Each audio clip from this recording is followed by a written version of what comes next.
Capital, A Critique of Political Economy, Volume 1, Book 1, The Process of Production of Capital.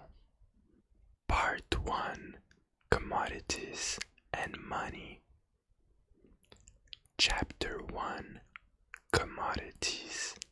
Section 2, The twofold character of the labor embodied in commodities.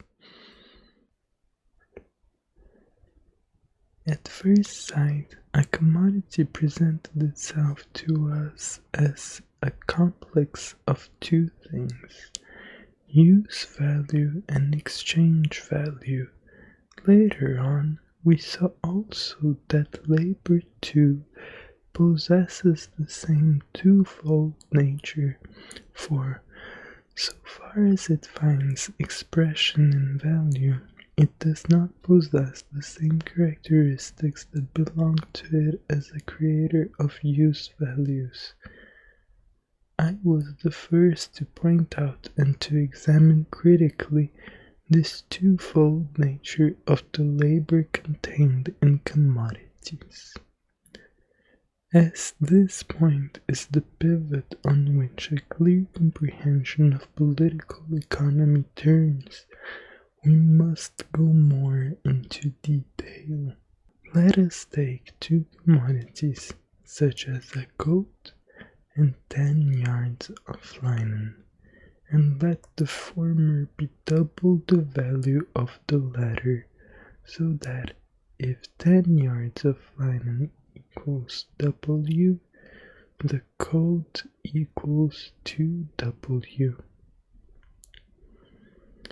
The coat is a use value that satisfies a particular want. Its existence is the result of a special sort of productive activity, the nature of which is determined by its aim, mode of operation, subject, means, and result. The labor, whose utility is thus represented by the value in use of its product, or which manifests itself by making its product a use value, we call useful labor. In this connection, we consider only its useful effect. As the coat and the linen are two relatively different use values, so also are the two forms of labor that produce them, tailoring and weaving. Were these two objects not qualitatively different, not produced respectively by labor of different quality, they could not stand to each other in the relation of commodities. Coats are not exchanged for coats. One use value is not exchanged for another of the same kind. To all the different varieties of values in use, there correspond as many different kinds of useful labor, classified according to the order, genus, species, and variety to which they belong in the social division of labor. This division of labor is a necessary condition for the production of commodities, but it does not follow, conversely, that the production of commodities is a necessary condition for the division of labor. In the primitive Indian community, there is social division of labor without production of commodities. Or, to take an example nearer home, in every factory the labor is divided according according to a system, but this division is not brought about by the operatives mutually exchanging their individual products. Only such products can become commodities with regard to each other as result from different kinds of labor, each kind being carried on independently and for the account of private individuals. To resume, then, in the use value of each commodity there is contained useful labor, i.e., productive activity of a definite kind and exercised with a definite aim.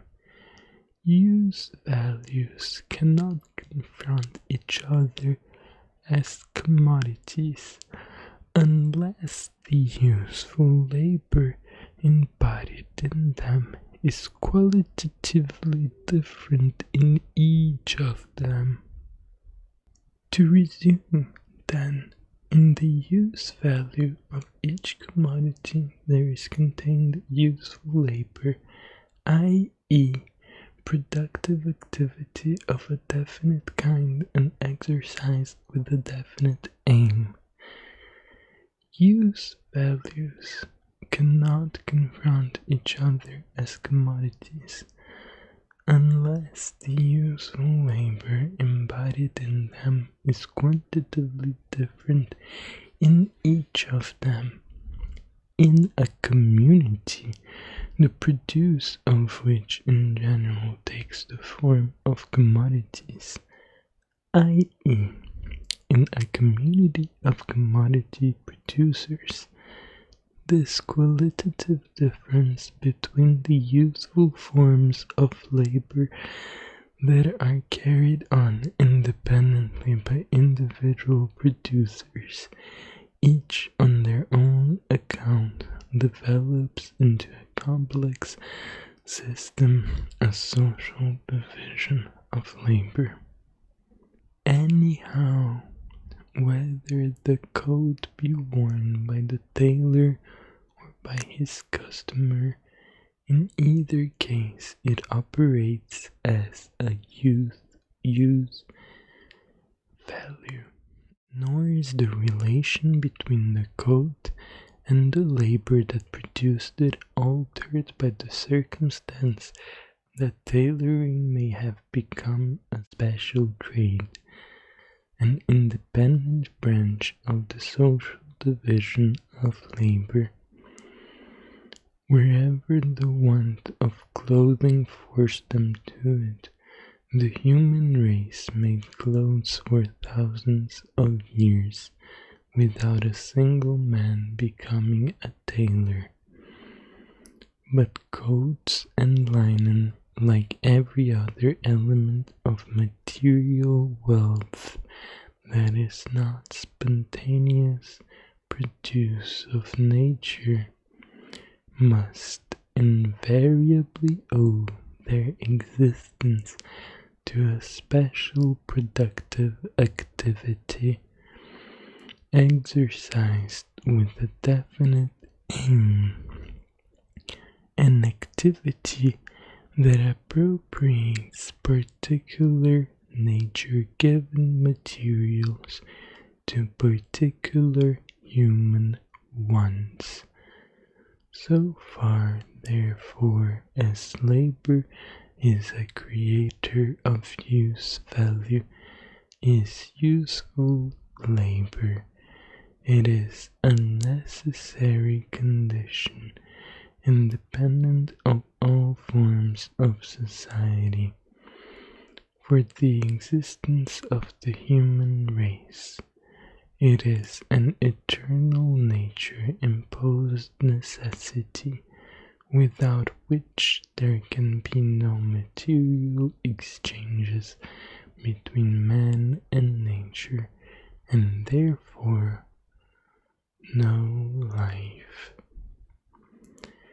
The use values, gold, linen, etc., i.e., the bodies of commodities, are combinations of two elements, matter and labor.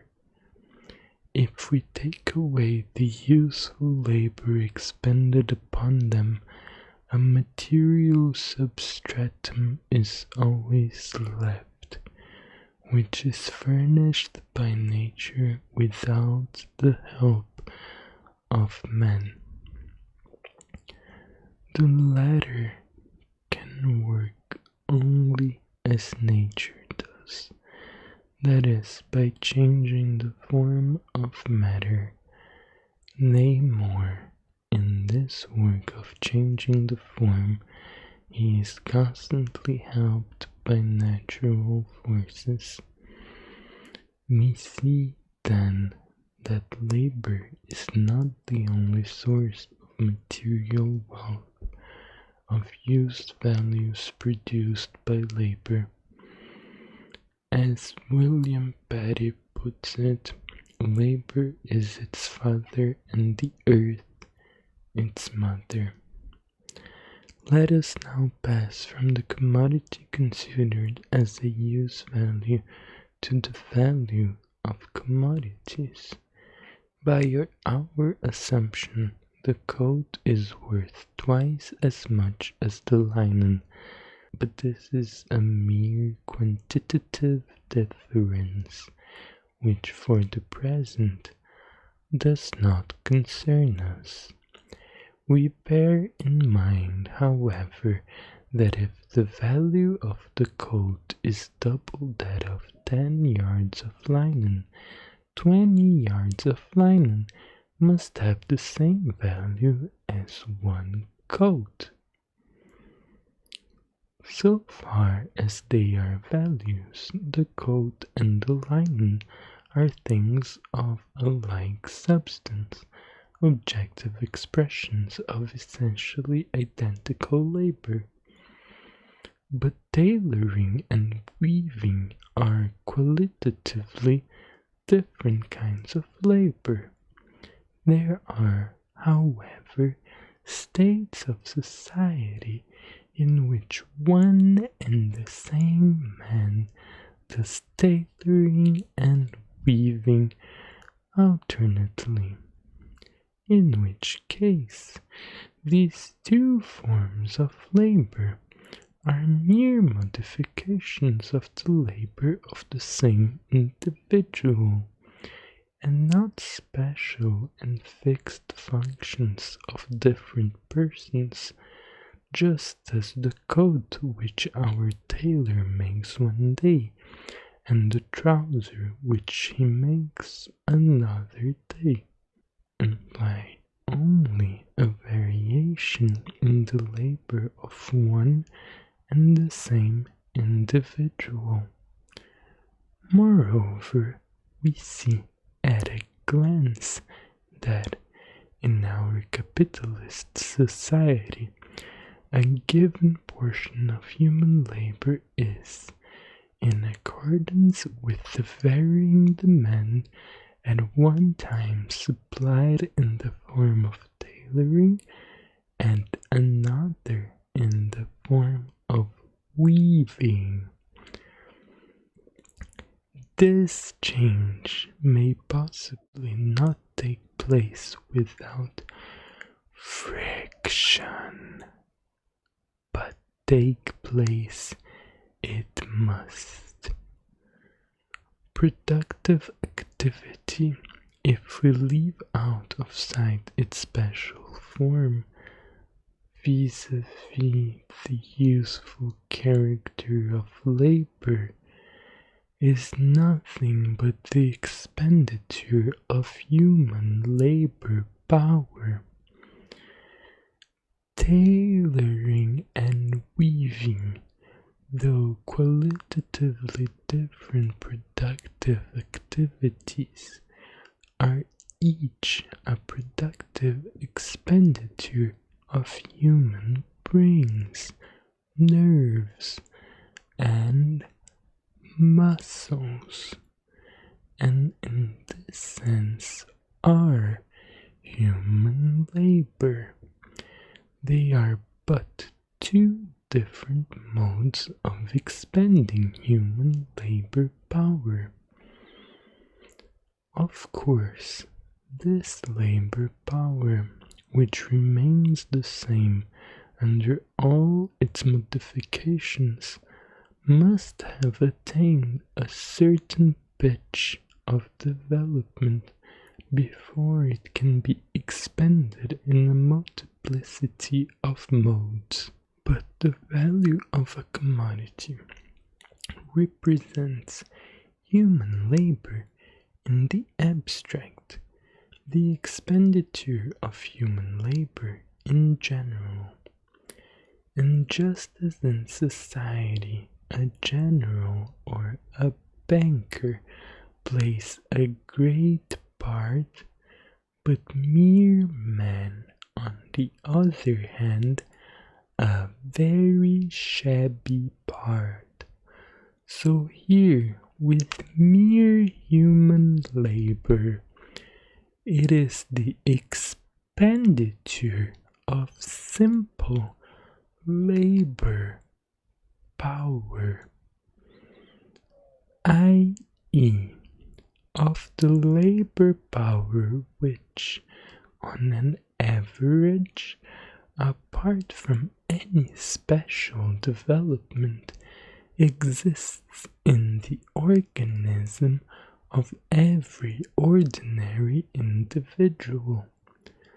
Simple average labor, it is true, varies in character in different countries and at different times, but in a particular society it is given.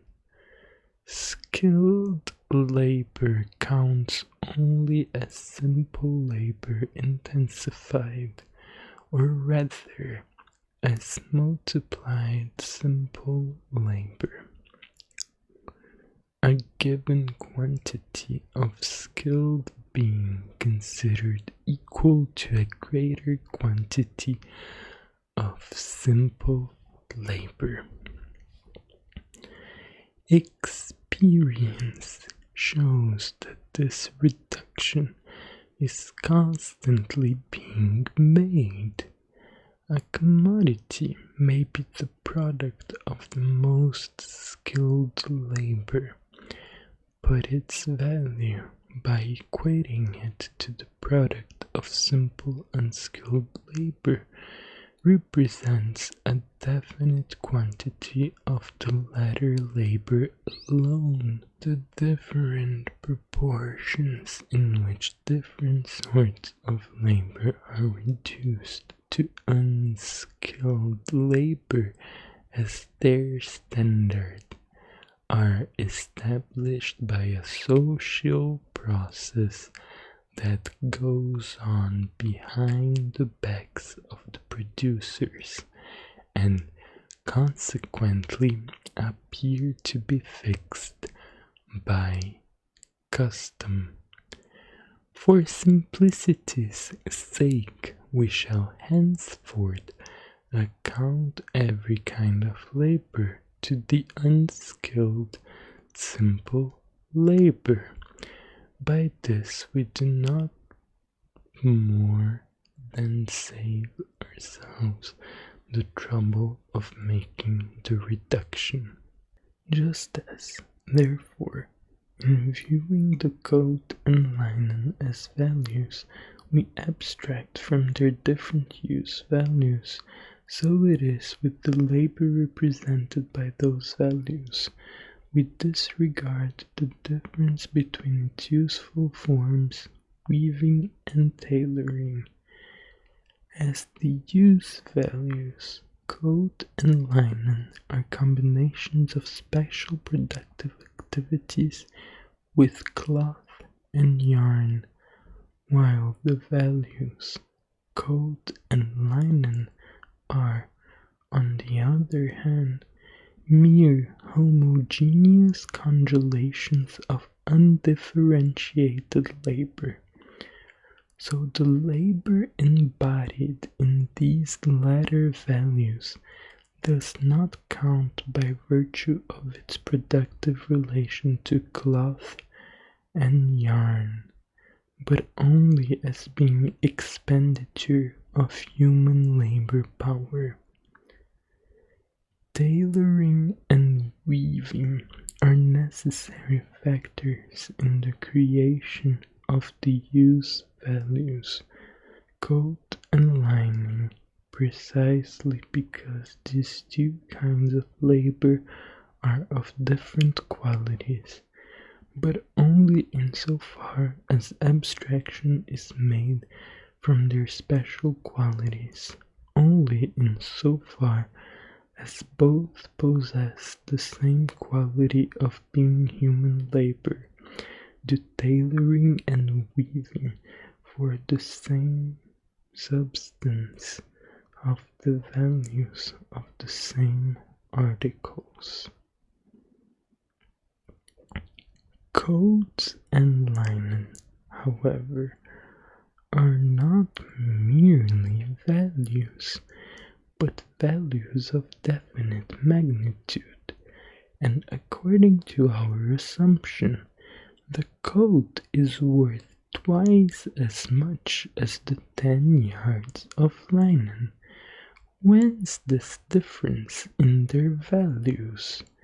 It is owing to the fact that the linen contains only half as much labor as the coat, and consequently that in the production of the latter, labor power must have been expended during twice the time necessary for the production of the former. While, therefore, with reference to use value, the labor contained in a commodity counts only qualitatively, with reference to value it counts only quantitatively, and must first be reduced to human labor, pure and simple. In the former case, it is a question of how and what. In the latter of how much, how long a time, since the magnitude of the value of a commodity represents only the quantity of labor embodied in it, it follows that all commodities, when taken in certain proportions, must be equal in value.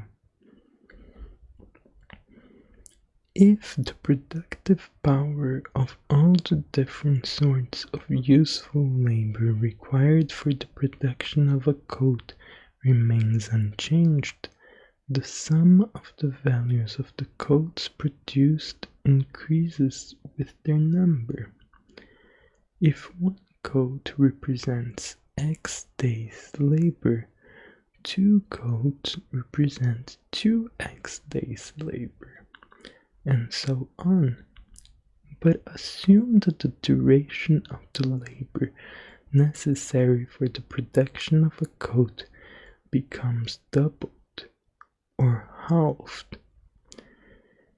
In the first case, 1 coat is worth as much as 2 coats were before. In the second case, 2 coats are only worth as much as 1 was before.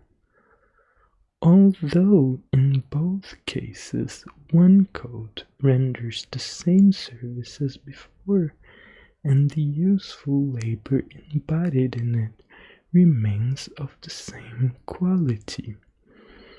But the quantity of labor spent on its production has altered. An increase in the quantity of use values is an increase of material wealth, With 2 coats, 2 men can be clothed. With 1 coat, only 1 man. Nevertheless, an increased quantity of material wealth may correspond to a simultaneous fall in the magnitude of its value. This antagonistic movement has its origin in the twofold character of labor. Productive power has reference, of course, only to labor of some useful concrete form. The efficacy of any special productive activity during a given time being dependent on its productiveness. Useful labor becomes, therefore, a more or less abundant source of products in proportion to the rise or fall of its productiveness. On the other hand, no change in this productiveness affects the labor represented by value.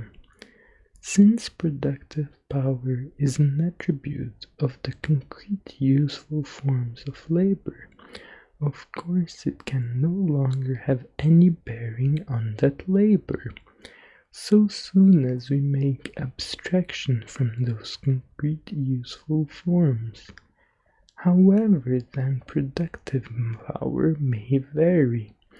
The same labor exercised during equal periods of times always yields equal amounts of value, but it will yield during equal periods of time different quantities of values in use. More, if the productive power rise, fewer if it fall.